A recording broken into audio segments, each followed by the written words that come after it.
Before I get my port on, to show you my little tool here. So this is my die grinder, and this is the bit for it, and I'm using I think it's a carbide bit made by Snap-on.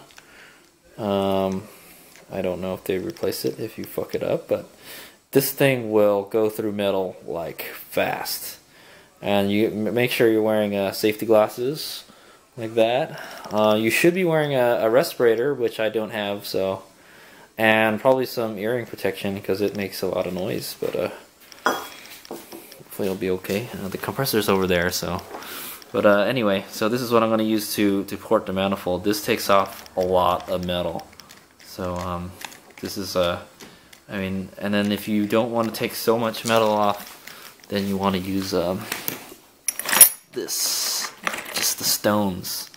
Stones don't last very long though. And also another thing to note about using this is you have to use it at high RPM. If you're running out of air and it slows down, you're actually damaging the bit, which is bad. But the metal is very hard, very much harder than the cast iron. I do have a port and polish kit here I can share with you guys. It's a little show and tell. HadesOmega's. I forgot. I bought this from Winchester Auto. It's a port and polish kit. I think it was $30 or something. And it comes with this nice little case. Very cool. And yeah, so it gives you all the bits and stuff. It's a cross buffs. I even have one for a Dremel tool.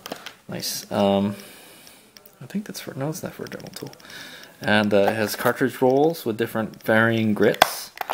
And I added these stones. These don't come with it. And yeah, it gives you the bits for your grinder. Pretty cool, pretty cool. And a flap wheel.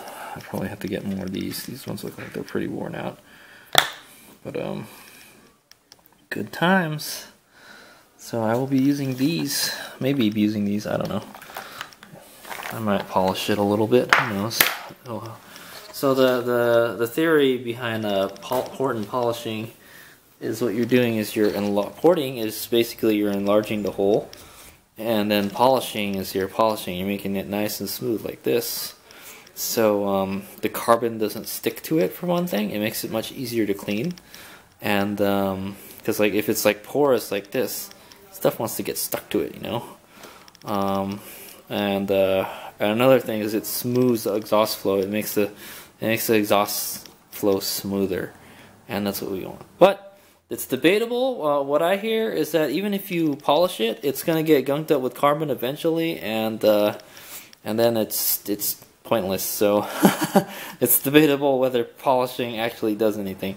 But if you polish it, it'll be a lot easier to clean in the future, you know, and it should probably seal better.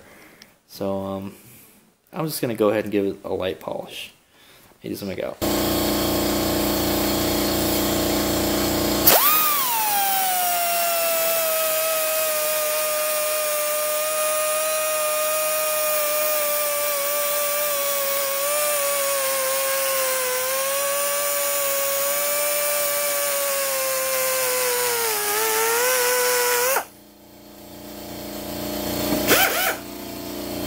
So it looks like I'm about a little bit halfway into getting the lip out, but here we go. I'm going to teach you some tricks of the HadesOmega's trade here.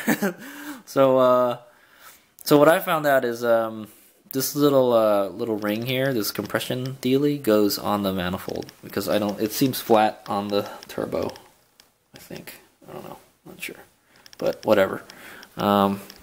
So I placed it on. So this is HadesOmega's gasket matching 101. Professor HadesOmega's gasket matching 101. So what you want to do when you gasket match is basically you want to match the flange to the gasket and port it. That's what they call it. That's basically what gasket matching is. So so what you want to do is line the gasket up with the holes as best as you can. And I've already done it, but I got my paint marker. You can probably just use a black Sharpie, but it's the Sharpie the silver marker stands out a little better, and then trace it trace the inside of it. Boom, there you go, done.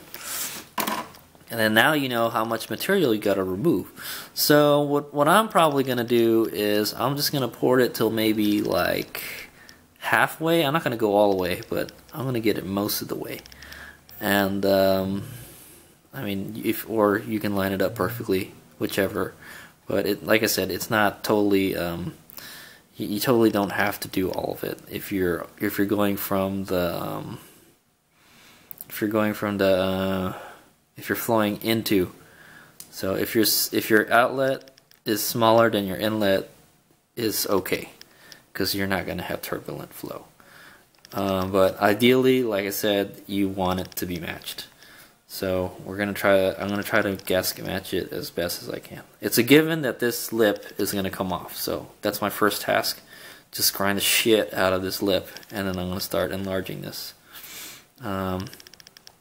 One drawback, I used to have a 7 centimeter. I used to have like a steel gasket or something, and like blue or something, because there wasn't much flange left.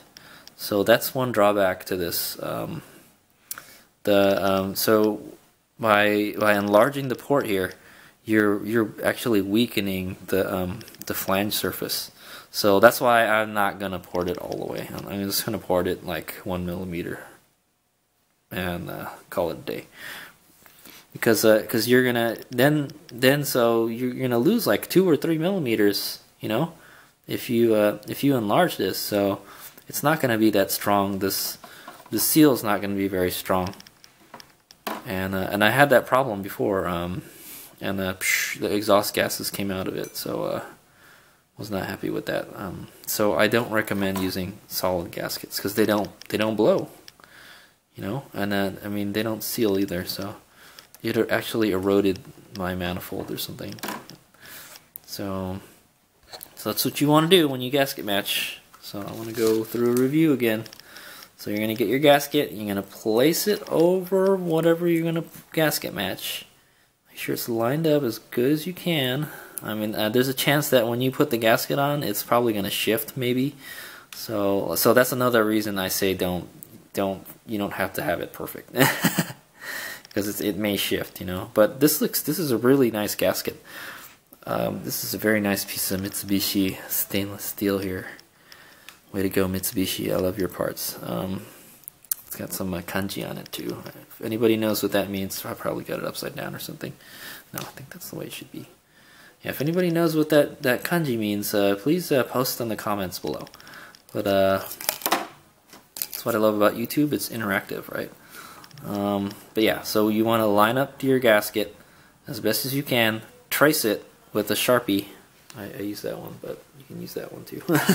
And then like kind of fill it in as best as you can, and that's how you know that's your limit. You don't want to go more than that, or else you're like not on the gasket anymore. And then and just port the crap out of it until you reach the the edge, or as where you're satisfied with how much you want to port it. So like I said, I'm probably just gonna port it 1 millimeter outward, and just try to keep it as round as you can. And yeah, there you go. So that's HadesOmega's gasket matching 101. I hope you've enjoyed it. HadesOmega out. And check out my other video where I show you, or I may combine it with this one, where I show you what tools I use to actually port and polish. But yes, gasket matching is you're basically porting out the material that you don't need to match the gasket. So there you go. Professor HadesOmega out.